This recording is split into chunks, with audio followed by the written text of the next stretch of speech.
Welcome students. Today in this video we will do question number 7 and 8 of exercise 13.6 chapter volume and surface area. इस exercise के अंदर हमने cylinders के सारे फॉर्मूले अप्लाई करें कि उनके वॉल्यूम कैसे निकाला जाता है. Surface area, curved surface area, ये सब हम पहले एक्सरसाइजेज में कर चुके हैं. ठीक है, चलिए हम इस क्वेश्चन नंबर 7 को देख लेते हैं. A lead pencil consists of a cylinder of wood with a solid cylinder of graphite filled in the interior. आप सभी को पता है जो पेंसिल हमारी होती है उसके अंदर एक ग्रेफाइट की लेड होती है जो कि सिलेंड्रिकल शेप की होती है. ठीक है, the diameter of the pencil is 7 mm, यानी कि पूरी पेंसिल का जो डायमीटर है that is this is diameter of the pencil. Diameter of the pencil. तो इस पेंसिल के अंदर कौन क्या क्या चीज़ आ गया, आपके पास वुड भी आ गया और आपके पास इसके अंदर ये जो ग्रेफाइट का लेड है, ये जो आपकी ये भी आपका सिलेंड्रिकल फॉर्म में जो ग्रेफाइट है इसका भी जो है रेडियस इसमें डायमीटर इंक्लूड हो चुका है. ठीक है, diameter of the pencil is 7 mm. अगर हम इसको सेंटीमीटर में कन्वर्ट करेंगे तो ये कितना हो जाएगा 7/10 सेंटीमीटर, बिकॉज 1 सेंटीमीटर में कितने mm होते हैं, मिलीमीटर होते हैं 10.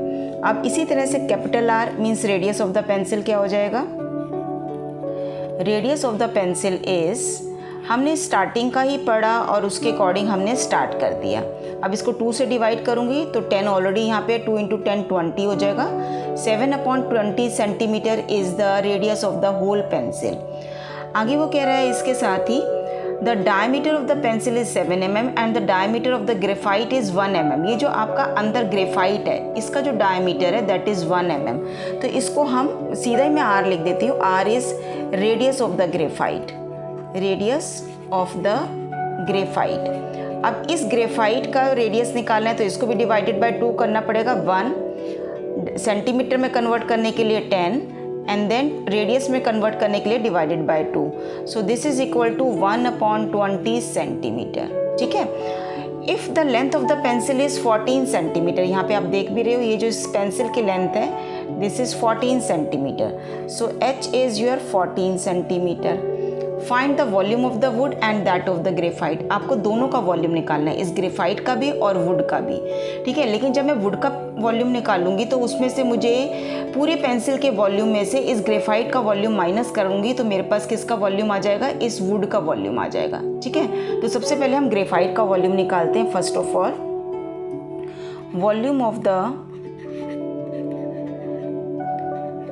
ग्रेफाइट,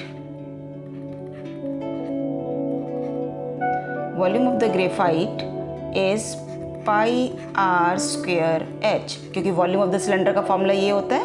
पाई की वैल्यू क्या लेनी है आपको 22/7. R is your 1/20, so 1/20 into 1/20 और H is your 14 centimetre. Volume का यूनिट क्या होता है बच्चे, सेंटीमीटर क्यूब, क्योंकि सेंटीमीटर में डायमेंशन तो centimetre cube.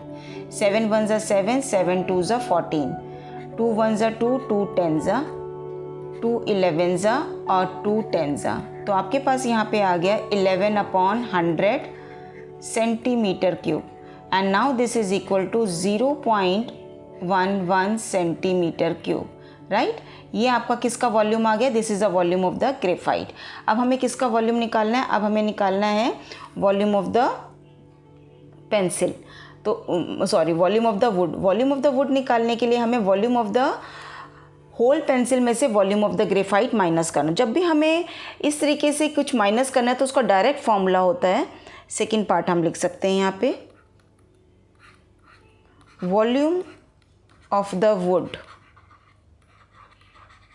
Equal to pi capital R²H minus में पाई स्मॉल R²H. देखिए पाई R² कैपिटल H तो आपके पूरी पेंसिल का वॉल्यूम आ जाएगा, उसमें से आपको ये ग्रेफाइट का वॉल्यूम माइनस करना है.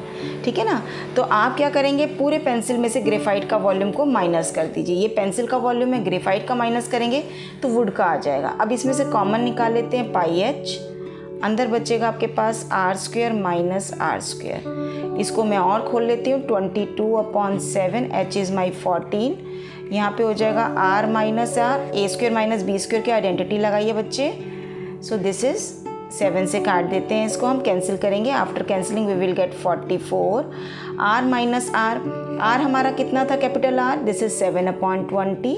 Small r is my 1/20 and this is 7/20 plus 1/20 and this is in centimeter cube, right?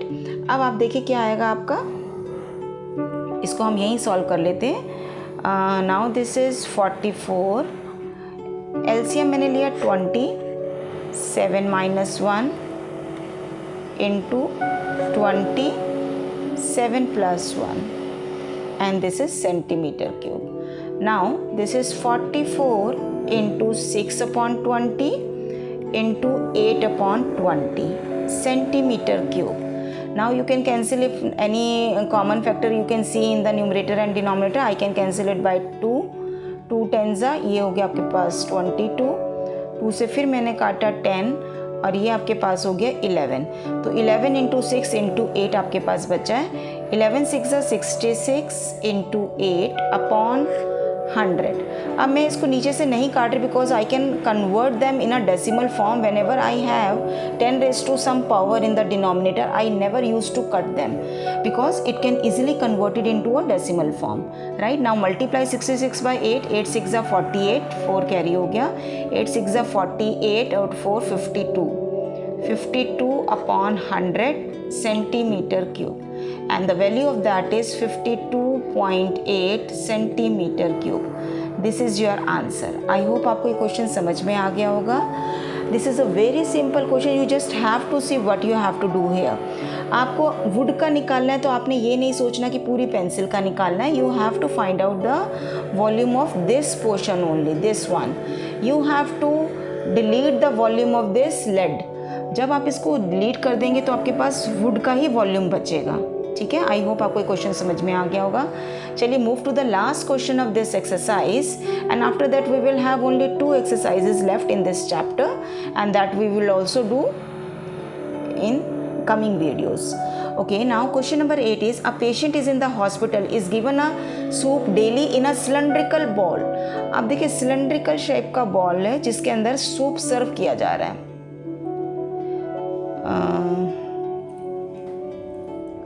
Now let us see question number 8. In this question we have to draw a cylindrical bowl. So you have to draw a cylindrical ball, right? It is in this shape where the diameter of this cylindrical ball is 7 centimeter and it is filled with the soup till the height of 4 centimeters. Suppose the 4 centimeter is this much. So this much soup is to be served to each patient and the length of this, the height of this is 4 centimeter. Right?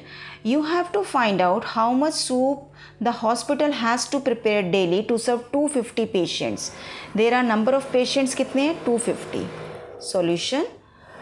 Number of patients हैं आपके पास. Number of patients 250 है. Radius of the cylindrical ball is 7/2 centimeter. Height is your 4 centimeter. Soup, volume of soup served to one patient equal to pi r square h. Pi is your 22/7, r is your 7/2, so 7/2 into 7/2, h is your 4 and this is in centimeter cube. You can cancel them. 2 1s are 2 11s are 2 1s are 2 2s are, so 11 7 2s are 14. 11 into 14 centimeter cube. This is the amount of the volume of the soup which is to be served to one patient. Let us multiply them. 11 4s are 44, 11 1s are 11 or 5. 154 centimeter cube is the quantity of the soup which is to be served to one patient in the hospital. Now how many patients are there? 250. So volume of soup prepared for 250 patients. So you have to simply multiply this quantity by 250. Right? Now this is in centimeter cube. If I want to find out this quantity in liter, we know this relation. If you have remembered in the previous video, I have told you 1000 centimeter cube equal to 1 liter. So whenever you have to convert the volume which is given in centimeter cube to in liter form, you have to multiply it by 1 by 1000. So I will here first of all convert this quantity in liter. So I have to multiply this by 1 by 1000 and now it is converted into liter. 250 1s are 250, 255 4s are 1000. अब इसको 4 को 2 से काट लीजिए, 2 2s are 2 7s are 14 and 2 7s are 14. तो 77. अब इसको further we can cancel. 2 1s are 2 3s are 6, 2 8s are 16 point this. So your answer is 38.5 liter. This is the relation which you have to mention whenever you are using this in the question, right? So this much of the quantity the hospital has to prepare to serve soup to 250 patients in a day, and this is our answer. I hope आपको आज की video पसंद आई होगी. If you like my videos then do subscribe my channel and press the bell icon so that you will get the notification of my coming videos. Thank you for watching my video. Bye bye.